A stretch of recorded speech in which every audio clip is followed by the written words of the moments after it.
킹달러 시대가 저물고 있다는 새해 전망이 무색하게도 오늘 시장에서 그 원달러 환율은 지정학적 리스크에 반응하면서 이 두 달 사이에 최고치를 경신하고 있습니다. 또한 간밤 이 연준위원회 발언을 통해서 금리 인하 완화 기대감이 낮아지면서 이러한 시장 분위기 속에 달러 상승에는 불을 지펴 나가고 있는데요. 현재 이 시장 속의 강달러 기조 속에서 강달러로 인한 수혜받는 업종과 그렇지 못한 업종 사이에서 희비가 교차하는 모습입니다. 그럼 오늘 시장에서 강달러 수혜 업종들 하나씩 짚어보도록 하겠습니다. 먼저 해운주와 함께 보겠습니다. 대표적으로 홍해 리스크 등등 지정학적인 리스크가 불어나면서 해운주 가장 강한 모멘텀, 강한 수혜받고 있는 모습인데요. 특히나 함께 살펴보시면 지금까지는 흥하해운이 가장 높은 상승률로 해운 관련주의 상승세를 주도했다라면 오늘 시장에서는 대한해운이 28.09% 상승하면서 가장 높은 상승세 보여주고 있고요. 그 뒤를 STX 그린로지스, KSS 해운, 펜오션까지 상승세 이어지고 있는 모습입니다. 네, 해운주를 이어서 그 다음으로는 종합물류기업도 함께 살펴보도록 하겠습니다. 해운주보다는 그 상승세 덜한 모습이지만 역시나 10% 넘는 가까운 상승세 보여주고 있는 모습인데요. 대표적인 운송업체들입니다. 특히나 운송업체들을 이용하는 이 중소형 국내 수출 기업들이 이 글로벌적인 경쟁력이 강달러 기조 속에 강화될 것으로 추정되면서 이 함께 수혜주로 꼽히고 있는데요. 특히나 오늘 시장에서는 동방이 11.4%로 높은 상승률을 보여주고 있고요. 그 뒤를 한솔로지스틱스가 10.7% 따라잡고 있는 모습 확인되고 있습니다. 이렇게 종합물류기업까지 함께 살펴봤고요. 이어서 항공 테마도 함께 보도록 하겠습니다. 이 항공 관련주에 대해서는 강달러 기조가 수혜냐 수혜가 아니냐에 대해서는 엇갈린성이 있습니다. 하지만 오늘 시장 이 양봉으로 대응을 하고 있고요. 이 특히나 저가 항공 같은 경우에는 이 단거리 노선, 특히나 인바운드 수요가 늘어날 것으로 기대가 되면서 이 강달러 수혜 업종, 수혜 종목으로 꼽히고 있는데요. 그중에서도 진에어 오늘 1.5% 소폭 상승 출발했고요. 이 제주항공 역시 1.25% 상승하면서 이 강달러 수혜를 받을 수 있을까라는 기대감까지 함께 반영되는 모습 보여주고 있습니다. 네, 다음으로는 통신 장비 업종도 함께 보도록 하겠습니다. 특히나 외국 내에서의 판매량이 가장 높기 때문에 이 수출에 민감한 업종으로 통신 장비 관련주도 그 수혜를 받을 업종으로 함께 꼽혀 나가고 있는데요. 특히나 이 업종 내에서도 KMW 같은 경우에는 이 해외 매출이 전체 매출의 90%가 넘는 93%에 육박하는 것으로 달하면서 이 통신 장비 관련주, 수출 민감주로 강달러 수혜를 받을 것으로 기대가 되고 있습니다. 오늘 인포마크 4.34% 상승하고 있고요. KMW 역시 3.9%. 이 큰 폭은 아니지만 이 상승 출발하는 모습 체크가 되고 있습니다. 이렇게 강달러에 수혜받을 수 있는 업종들 하나씩 살펴봤는데요. 지금 시장 속에서 강달러 기조 계속해서 이어질까요? 만약 그렇다면 우리가 달러에 집중하는 게 좋을까요? 아니면 이러한 이 수혜 업종에 집중하는 게 좋을까요? 고수님들 알려주시죠. 네, 제가 지난주에 가지고 있던 달러를 환전을 했습니다. 참 씁쓸합니다. 뭐 큰 차이는 없겠지만 그래도 이제 제가 팔고 나서 이렇게 더 많이 올라가는 걸 보면서도 참 역방향 투자에 소신이 있으신 것 같아요. 역방향은 아니죠. 이제 이전에 1,200원대에서 뭐 가지고 있었으니까 수익은 본 건데 더 많이 올랐습니다. 저는 사실 올해 약달러에 대한 이야기들이 많이 나왔잖아요. 그래서 사실 연초에 그러면 나의 자산에서 달러 비중을 좀 줄여야겠다 했는데 괜한 그런 좀 움직임을 나타냈던 것 같고요. 오늘 환율 지금 1,340원을 좀 넘어서고 있죠. 네, 40원 뭐 조금 전에 이제 아래로 좀 떨어지긴 했는데 여전히 네. 1,340원대를 위협하고 있고 지금 원달러 환율이 이제 상승하고 있는 거는 사실 이제 지난 연말부터 스멀스멀 이제 조짐을 보이더니 연초에 이제 확 오르고 있는 이런 양상인데 일단 미국 연준의 조기 금리 인하 기대감이 좀 축소된 영향이라고 1차적으로는 봐야 되겠죠. 뭐 밤사이에 또 그 미 연준의 크리스토퍼 월러 이사가 금리 인하에 대한 신중론 을 이제 보여주는 이런 입장을 또 나타냈지 않습니까? 그러니까 금리를 결국 빠르게 인하할 이유는 없다. 그러니까 내리긴 내릴 건데 시장에서 기대하는 대로 3월 내지 혹은 상반기 안에까지 뭐 빠르게 내릴 이유는 아직 찾지 못하겠다. 이런 식의 이제 그 발언을 하면서 다시 한번 지금 증시에는 금리 인하에 대한 신중론이 좀 부각이 되는 그런 양상이고요. 뭐 달러 인덱스도 지금 뭐 안정되는가 싶더니 지금 103 위로 또 올라서면서 강달러 기세가 다시 또 지금 나타나고 있거든요. 또 하나 더 한다면 최근에 이제 일본 중앙은행 같은 경우는 그 통화 정책을 이제 전환하는 거에 대한 또 포지션이 또 후퇴를 했어요. 그러면서 엔화가 약세를 보이자 달러화가 또 강세를 보이는 이런 양상도 나타내고 있기 때문에 결국 달러 강세라는 건 환율은 상승 압력을 받을 수밖에 없는 그런 상황인 거고 그렇죠. 하나 더 추가한다면 뭐 국제 정세가 지금 혼돈이잖아요. 뭐 홍해의 해운 위기, 뭐 군사적 어떤 충돌에 따른 위기감 고조되고 있고 우리나라에서도 뭐 조금 이따 짚어보겠지만 한반도 리스크까지 지금 다시 재부각되고 있는 이런 상황이기 때문에 섣불리 예상하기는 쉽지 않지만 1,350원대 위까지도 열어놓고 봐야 되지 않나 지금 이런 상황입니다. 네. 환율의 변동, 이게 이제 우리나라, 그러니까 외부의 지정학적 리스크도 있지만 우리나라 내부의 지정학적 리스크도 어제 이제 김정은 국방위원장의 좀 수위가 높은 그런 발언들 그리고 최근의 행보들을 보면서 이게 또 환율의 변동성을 야기한 것이 아닌가라는 시각도 있는데 요인 중에 하나는 맞나요? 그렇죠. 일단은 요인 중에 좀 맞다라고는 보여지고요. 그렇지만 이제 그런 이제 국내 지정학적인 요인보다는 뭐 오늘 같은 경우는 해외 지정학적 요인이 좀 더 크게 반영된 거 아닌가라는 생각을 해보고 있습니다. 뭐 환율이나 뭐 주식이나 전부 다 이제 지정학적 위기가 나오면 일단 뭐 출렁거림이 있는 건 뭐 과거서부터 전례였다라고 보시면 될 것 같고요. 다만 이렇게 이제 환율 같은 경우는 그러니까 국내 지정학적 리스크가 부각이 된다라고 하게 되면 단기간에 좀 움직였다가 제자리를 찾는 경향들이 좀 있습니다. 이에 비해서 이제 해외 지정학적 리스크가 좀 불거졌다라고 하게 되면 한동안은 조금 이어질 가능성은 있다라는 점도 같이 주목해서 좀 보시면 좋을 것 같고요. 네. 이와 더불어 이제 최근에 이제 경제 상황과 그다음에 이제 시장 참여자들의 이제 기대감까지 같이 지금 맞물려 있다라고 보시면 되는데요. 특히 이제 올해 이제 기준금 좀 전에 말씀하셨듯이 기준금리 인하에 대한 그런 기대감이 조금 낮아지면서 이런 이제 달러화 강세가 좀 더 이어질 가능성도 있다라고 생각을 하고 있습니다. 네.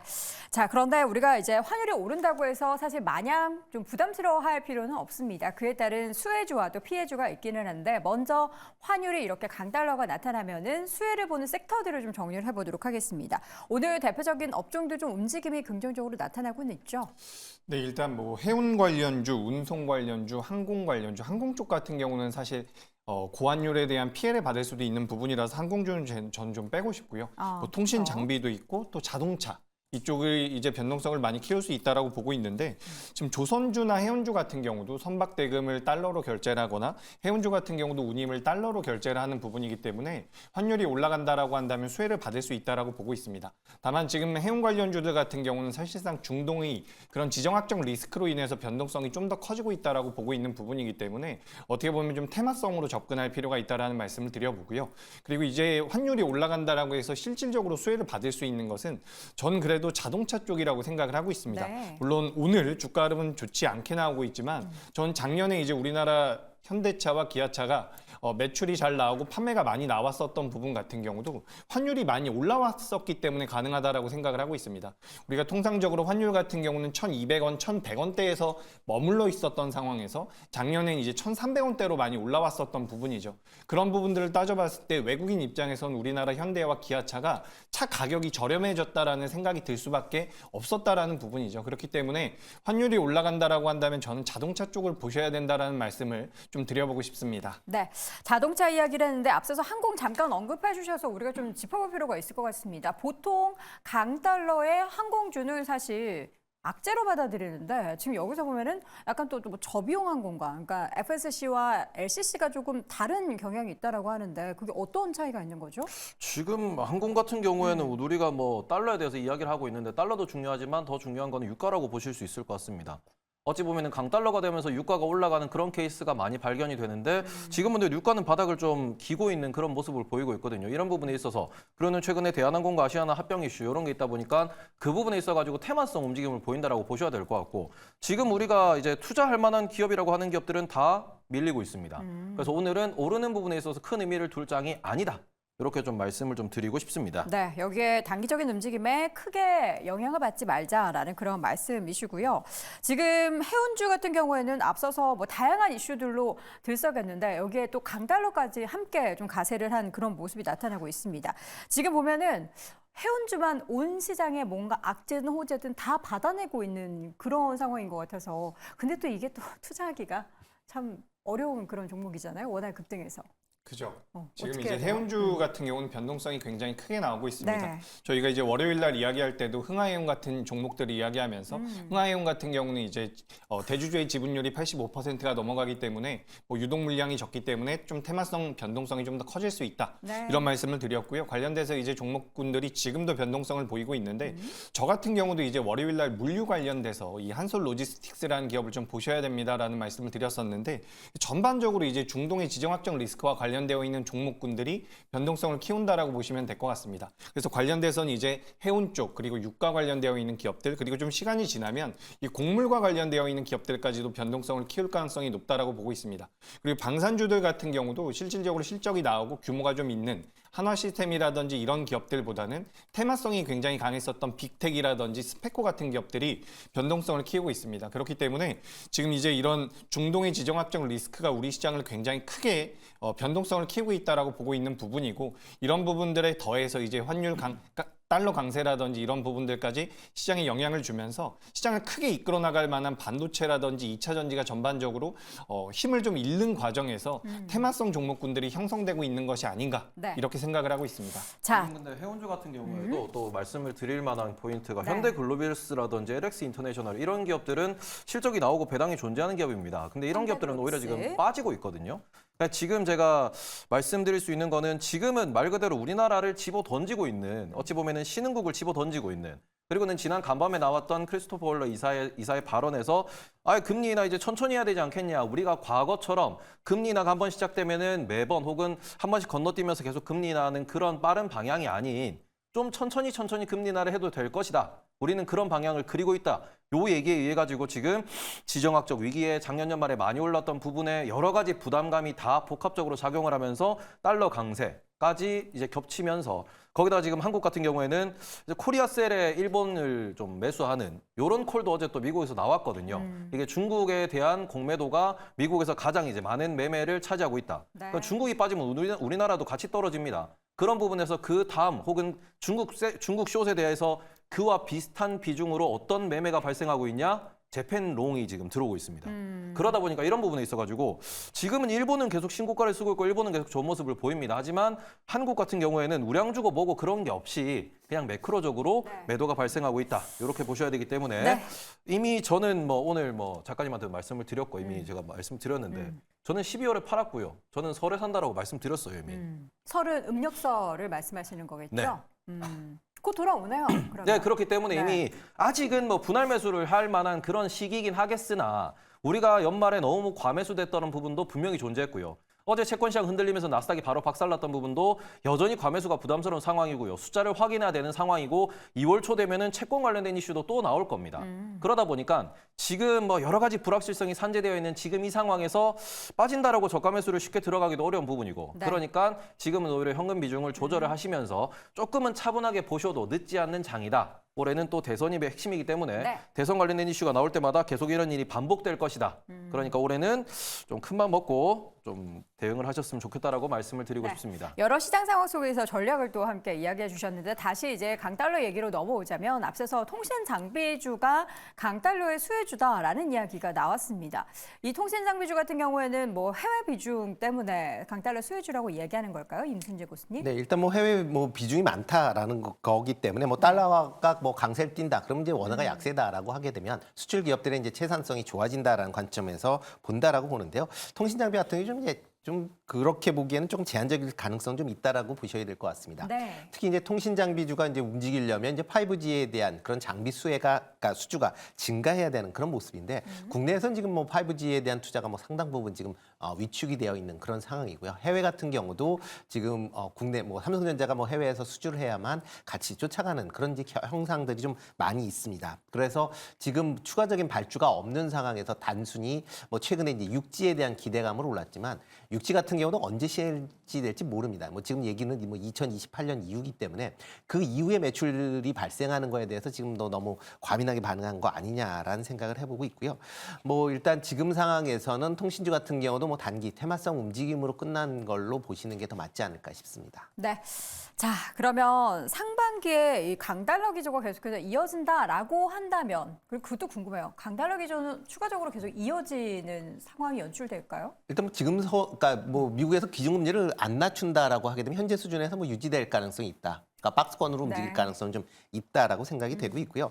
뭐 달러 강세 시기면 과거도 계속 보다시피 이제 수출 관련주들이 좀 수혜를 상대적으로 입을 수밖에 없다라고 보여집니다.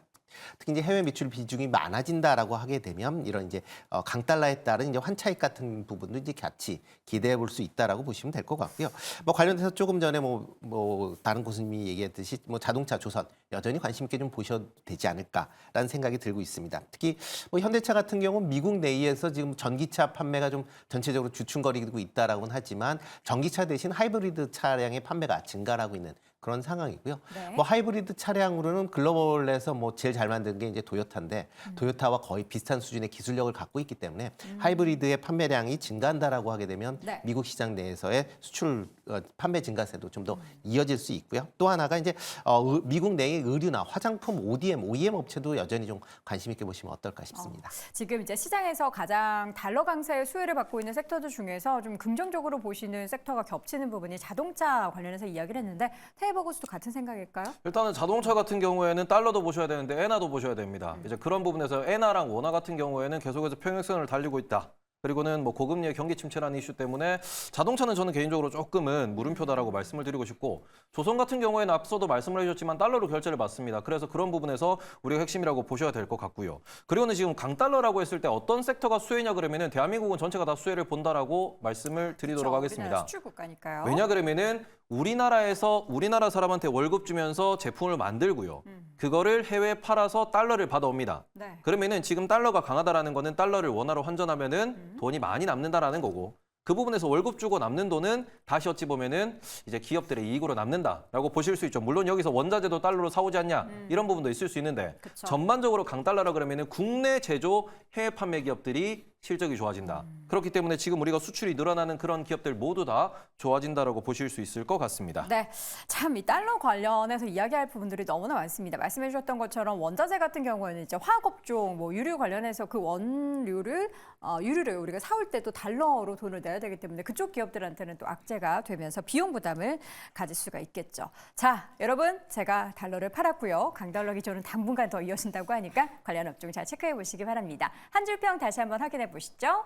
임순재 고수입니다. 수출 주력 업종 자동차와 ODM 업체다. 손석우 고수 달러원 환율 1,350원대 이상도 염두에 두자. 이재규 고수는 환율은 변동성이 줄어드는 게 중요하다. 테이버 고수 국내 생산과 수출 기업 모두 수혜주다라고 의견을 남겼습니다. 자, 오늘 장 탑5 함께하고 있고요. 이어서 4위 주제 확인해 보시죠.